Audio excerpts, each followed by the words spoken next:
उल्लास विकास को YouTube पर subscribe करें और बेल आइकन को भी दबाएं।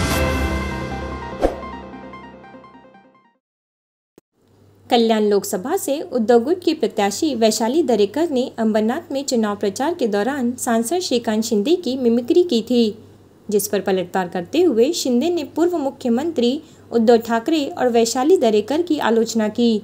उन्होंने कहा कि जैसा बॉस वैसे कार्यकर्ता, जो बॉस सिखाता है कार्यकर्ता और पदाधिकारियों को वही करना पड़ता है।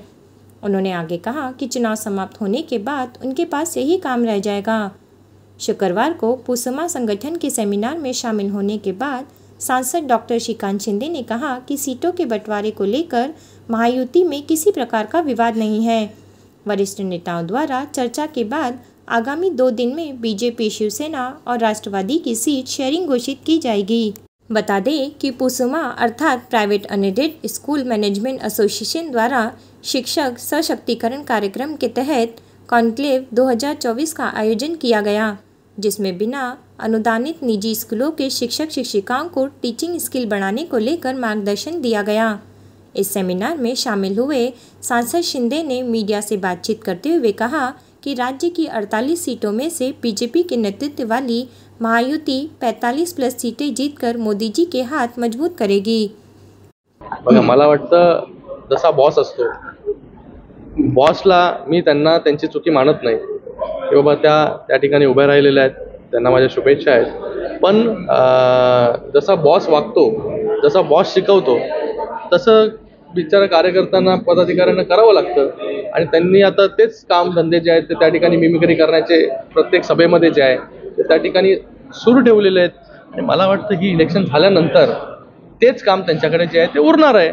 आपल्याला इन्फ्रामॅन म्हटलं जातं, अजून कोणत्या प्रकारचं मोठं काम बाकी आहे असं तुम्हाला वाटतं? बघा, या कल्याण लोकसभेमध्ये रोज ग्रहसंकुलं येत आहेत, नवीन आपल्याकडे जे आहे ते त्या ठिकाणी चॅलेंजेस निर्माण होत आहेत।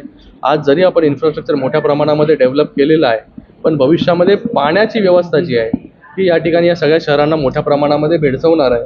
त्याच्यासाठी स्वतःचं धरण, त्याच्यावरती जे आहे हे काम माननीय मुख्यमंत्री मोदयांनी सुरू केलेलं आहे। MMRDAने ते काम जे आहे ते हाती घेतलेलं आहे आणि पुढच्या 2 वर्षामध्ये आम्हाला पाण्याची व्यवस्था जी आहे, स्वतःचं धरण या सगळ्या मतदारसंघासाठी कसं होईल याच्यासाठी आमचाही प्रयत्न त्या ठिकाणी असेल।